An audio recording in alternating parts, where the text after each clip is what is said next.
તો ગીર ગઢડામાં પણ જામ્યો છે વરસાદી માહોલ। જરગલી, સનવાવ, હરમડિયામાં વરસાદી માહોલ જામ્યો છે। ફાટસર, દ્રોણ સહિતના ગામોમાં પણ વરસાદી માહોલ છવાયો છે।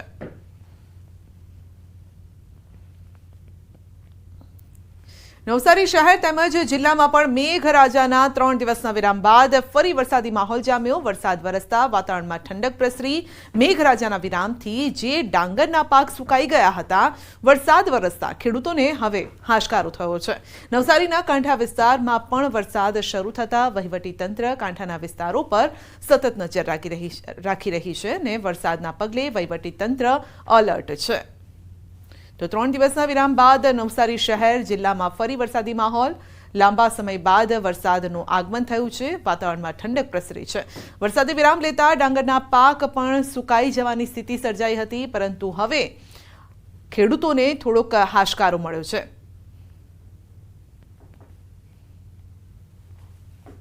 ત્રણ દિવસના વિરામ બાદ દક્ષિણ ગુજરાત સહિત નવસારી જિલ્લામાં વરસાદ વરસવાનું ફરી શરૂઆત થઈ ગયું છે। જે રીતના હવામાન વિભાગ દ્વારા આજે નવસારી જિલ્લામાં વરસાદને લઈને એલર્ટ આપવામાં આવ્યું હતું, એ જ પ્રમાણે આજે વહેલી સવારથી ફરી 3 દિવસના વિરામ બાદ વરસાદ વરસવાનું શરૂ થઈ ગયું છે। પરંતુ ખાસ કરીને જો વાત કરવામાં આવે તો નવસારી જિલ્લાના જલાલપોર તાલુકા, ગણદેવી, નવસારી શહેર સહિતના વિસ્તારોમાં વહેલી સવારથી ધેમાર વરસાદ વરસી રહ્યો છે અને કાંઠા વિસ્તારના એટલે કે દરિયા કિનારાના વિસ્તારોમાં ભારે પવન સાથે વરસાદ વરસવાની શરૂઆત થઈ ચૂકી છે।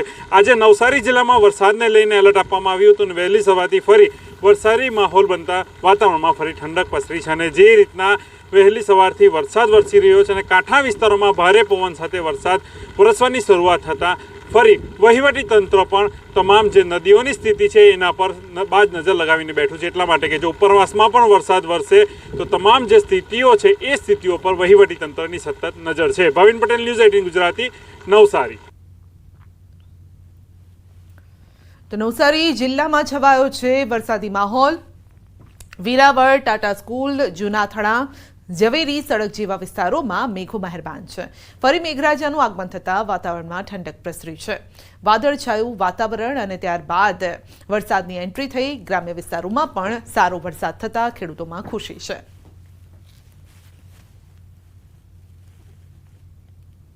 તો સુરત શહેરમાં જામ્યો છે વરસાદી માહોલ। કતારગામ, વરાછા, ડભોલીમાં વરસાદ છે। રાંદેર, જહાંગીરપુરા, અમરોલી વિસ્તારમાં વરસાદ છે। ડભોલી વિસ્તારમાં મુખ્ય માર્ગો પર પાણી ભરાયા। કતારગામ, ગોટાલાવાડી ટેનામેન્ટ નજીક મુખ્ય રોડ પર પાણી ભરાયા છે। રસ્તા પર પાણી ભરાતા વાહન ચાલકોને ભારે હાલાકી ભોગવવાનો વારો આવ્યો।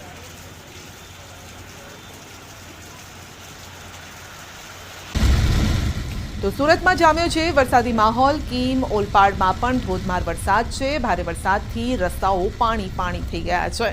તો રસ્તા પરથી જ્યારે વાહન ચાલકો પણ પસાર થતા હતા તો વિઝિબિલિટીનો પણ પ્રોબ્લેમ આવતો હતો।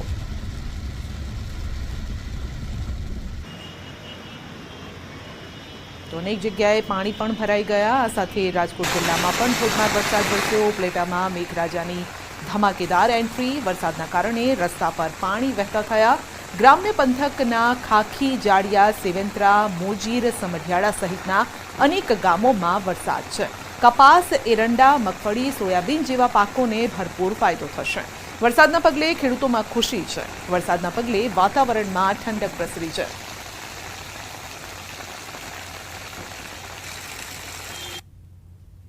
તો અમરેલી જિલ્લામાં પણ 3 દિવસથી વરસાદી માહોલ જામ્યો છે। અમરેલી પંથકની નદીઓમાં આવ્યા છે પૂર। લાઠી, બાબરા વિસ્તારમાં ભારે વરસાદ વરસ્યો છે। ગાગડીયો નદીમાં પણ 3 વખત પૂર આવ્યા છે। ગાગડીયો નદી પરના ચેકડેમ અને તળાવો છલકાયા છે। વરસાદી પાણીથી ચેકડેમ અને તળાવ છલકાયા છે। વરસાદી પાણીથી છલોછલ ભરાયેલા ચેકડેમ, તળાવોનો અદ્ભુત નજારો જોઈ શકાય છે। અમરેલી જિલ્લામાં આજે પણ વરસાદી માહોલ છવાયેલો છે।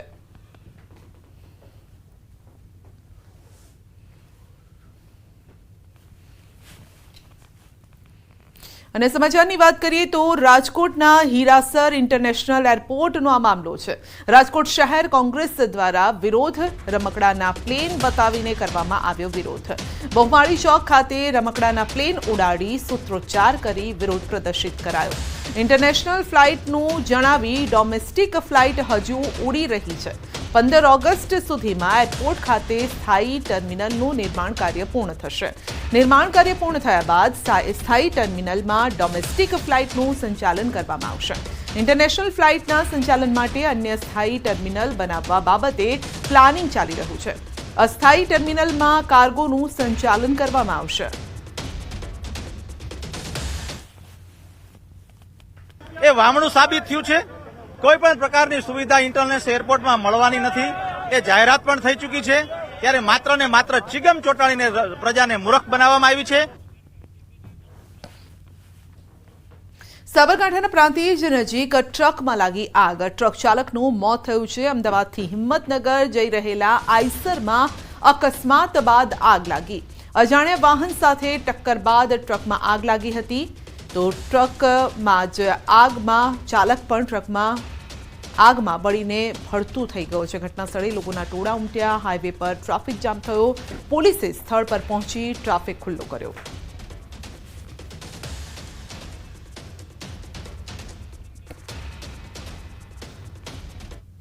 તો કોલેરાને લઈને કલેક્ટરનું જાહેરનામું છે. કલોલ તાલુકાનો કેટલોક વિસ્તાર કોલેરાગ્રસ્ત જાહેર કરાયો છે. કોલેરાના કેસ વધતા બહાર પાડ્યું છે જાહેરનામું. તો ગાયનો ટેકરો અને આજુબાજુનો 2 કિલોમીટરનો વિસ્તાર કોલેરાગ્રસ્ત જાહેર કરાયો છે. મહેન્દ્ર મિલની ચાલીનો વિસ્તાર તેમજ તેની આજુબાજુનો 2 કિલોમીટરનો વિસ્તાર પણ કોલેરાગ્રસ્ત જાહેર કરાયો છે. આ જાહેરનામું 3 માસ સુધી અમલમાં રહેશે.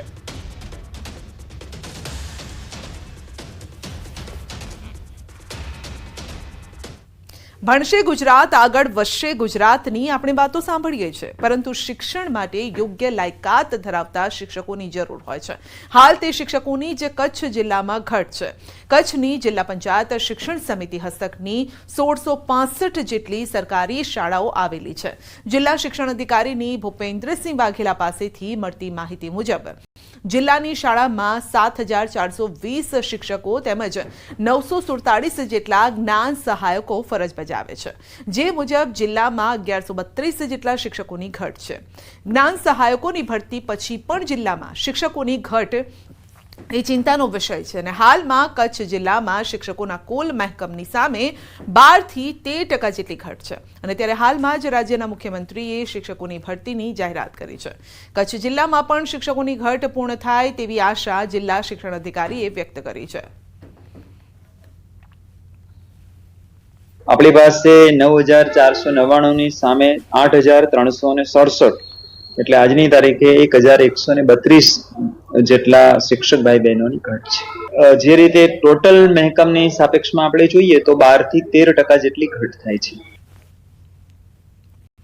વડોદરા શહેરમાં જ્યોતિષ કામ શીખવાડવાના બહાને મહિલા સાથે દુષ્કર્મ મામલે આરોપી પ્રણવ મંડલના રિમાન્ડ પૂર્ણ થતાં ગતરોજ કોર્ટમાં રજૂ કરાયો.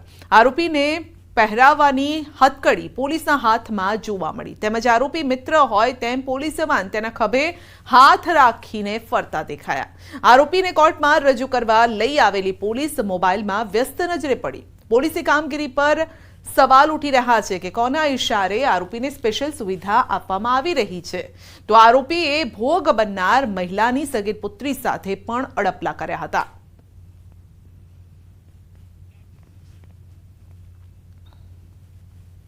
તાપીના વ્યારામાં ફાયર વિભાગે ફાયર સેફટી ન હોય તેવી દુકાનો સીલ કરી છે. અને છેલ્લા 2 દિવસમાં વ્યારાના 5 કમર્શિયલ કોમ્પ્લેક્સની 114 દુકાનોને ફાયર વિભાગે સીલ કરી છે.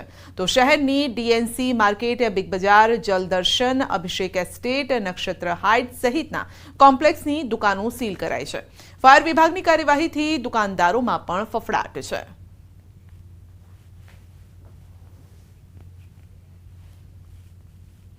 સુરતમાં ભારે વિવાદ બાદ માન દરવાજા ટેનામેન્ટનું મેગા ડિમોલિશન હાથ ધરાયું છે. અને છેલ્લા ઘણા સમયથી ડિમોલિશનને લઈને વિવાદ ચાલી રહ્યો હતો. અને ત્યારે મહાનગરપાલિકાની ટીમ, ડીસીપી, એસીપી, પીઆઈ સહિતના સુરક્ષા તંત્રની ટીમ સાથે ડિમોલિશન હાથ ધરાયું છે.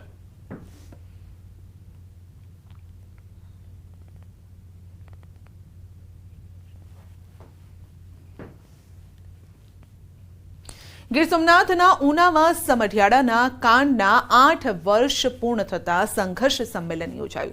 ગીર ગઢડામાં આયોજિત સંમેલનમાં મોટી સંખ્યામાં અનુસૂચિત સમાજના લોકો જોડાયા. સંમેલનમાં રાજુ સોલંકીએ અનુસૂચિત જાતિ સમાજ પર અત્યાચારનો આરોપ લગાવ્યો અને સાથે જ પીડિત પરિવારોને ન્યાય ન મળ્યો હોવાનો આરોપ લગાવ્યો. સાથે જ 15 ઓગસ્ટે ગાંધીનગર સુધી રેલી યોજવાની ચીમકી ઉચ્ચારી.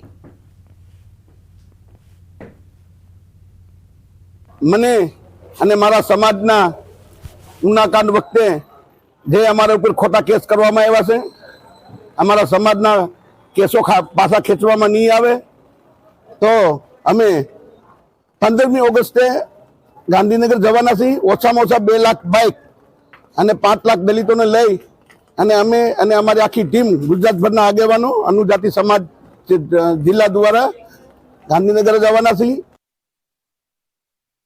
તો ગીર ગઢડામાં સંઘર્ષ સંમેલન યોજાયું કારણ કે તેઓ ન્યાયની માંગ કરી રહ્યા છે. ન્યાય નથી મળી રહ્યો અને હવે તેઓએ અલ્ટિમેટમ આપ્યું છે 15 ઓગસ્ટનું. રાજુ સોલંકીએ કહ્યું છે, ચીમકી ઉચ્ચારી છે.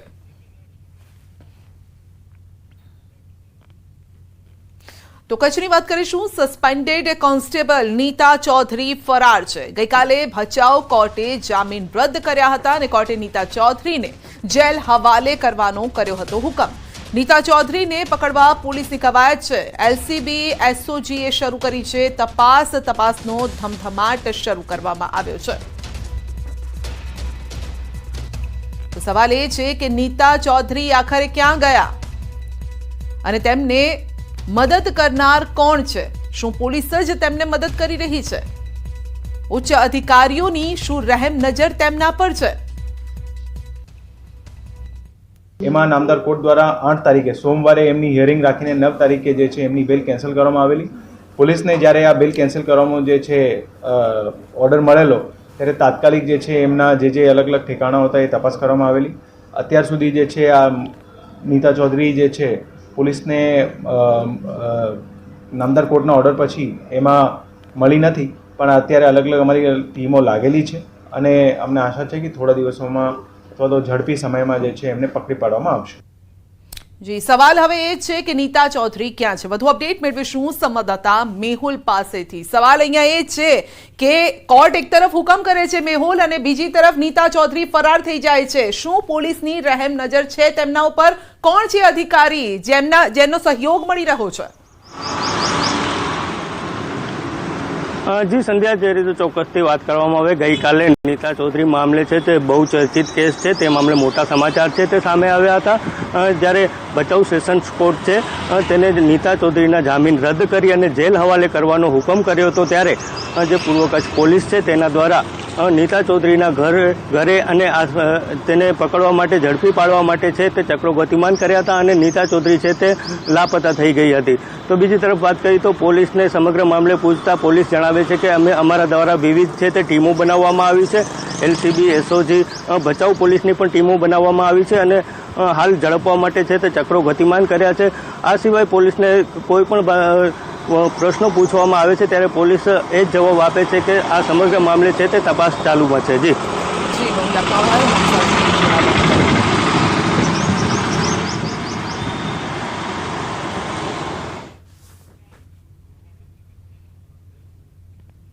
તો સાંજે 4 વાગ્યા સુધીની આગાહી છે અને 4 વાગ્યા સુધીમાં 12 જિલ્લામાં ઓરેન્જ એલર્ટ અપાયું છે. વલસાડ, સુરત, ભરૂચ, તાપીમાં ઓરેન્જ એલર્ટ અપાયું છે. નવસારી, ડાંગમાં પણ ઓરેન્જ એલર્ટ છે. સોમનાથ, ગીર સોમનાથ, जूनागढ़, अमरेली में orange alert. Heavy to very heavy Gujarat region isolated places में दिया गया है. उसका अगले 4 दिन हेवी रेनफॉल आइसोलेटेड प्लेसेस में दिया गया है. और जो सौराष्ट्र क्रॉस रीजन के लिए पहले दिन हेवी टू वेरी हेवी का आइसोलेटेड प्लेसेस 1 दिया गया है और जो डे 2 में हेवी आइसोलेटेड प्लेसेस में चेतावनी दिया गया है. और इसमें जो डिस्ट्रिक्ट D1 में आपका गुजरात रीजन में वेरी हेवी रेनफॉल का आ रहा है डिस्ट्रिक्ट, वो है नर्मदा, बहरोज, सूरत, डांग, नवसारी, वलसाड, तापी, दमन एंड दादरा नगर हवेली. और जो हेवी रेनफॉल का जो चेतावनी दिया गया है वो है छोटाउदेपुर, बडोदरा, आनंद एंड अहमदाबाद. एंड सौराष्ट्र कच्छ में आपका वेरी हेवी रेनफॉल का जो चेतावनी दिया गया है वो है राजकोट, पोरबंदर, जूनागढ़, गिर सोमनाथ. अमरेली एंड भावनगर। और हेवी रेनफॉल का जो वार्निंग दिया गया है वो है Surendranagar, Junagadh and Morbi, sorry Jamnagar and Morbi, Dwarka, Devbhoomi Dwarka and Diu. ये है आपकी जो बारिश की स्थिति और पूर्वानुमान जो चेतावनी है।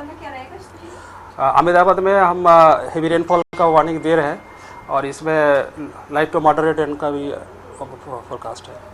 सर, लगातार हैवी रेनफॉल का वार्निंग दिया जा रहा है, लेकिन फिर भी बारिश जिस प्रकार से कहा जा रहा है वैसे नहीं हो रही है, क्या मुख्य वजह है? हाँ, मुख्य वजह यह है कल जो हम लोग सिस्टम सौराष्ट्र में कॉस में बोला गया था वो बाद में सिस्टम थोड़ा सा लो हो गया, उसका इतना सपोर्ट नहीं मिला, इसलिए कल का जो चेतावनी दिया था थोड़ा सा हो गया। प्लस आज तो हम लोग वेरी हैवी रेनफॉल का दिया है, डे 1 में दोनों रीजन के लिए दिया हुआ है। सर, कौन सी सिस्टम अभी एक्टिव है जिसकी वजह से बारिश हो रहा है? अभी जो सीआर जोन है अभी 18 डिग्री नॉर्थ में परसिस्ट कर रहा है और एक साइक्लोनिक सर्कुलेशन नॉर्थ मध्य महाराष्ट्र में परसिस्ट कर रहा है और आपका और एक सिस्टम है जो ऑफशोर ट्राफ है साउथ गुजरात कोस्ट से लेकर नॉर्थ केरला कोस्ट तक परसिस्ट कर रहा है। इसके लिए બુલેટિનમાં આગળ વધીશું નાનકડા બ્રેક બાદ।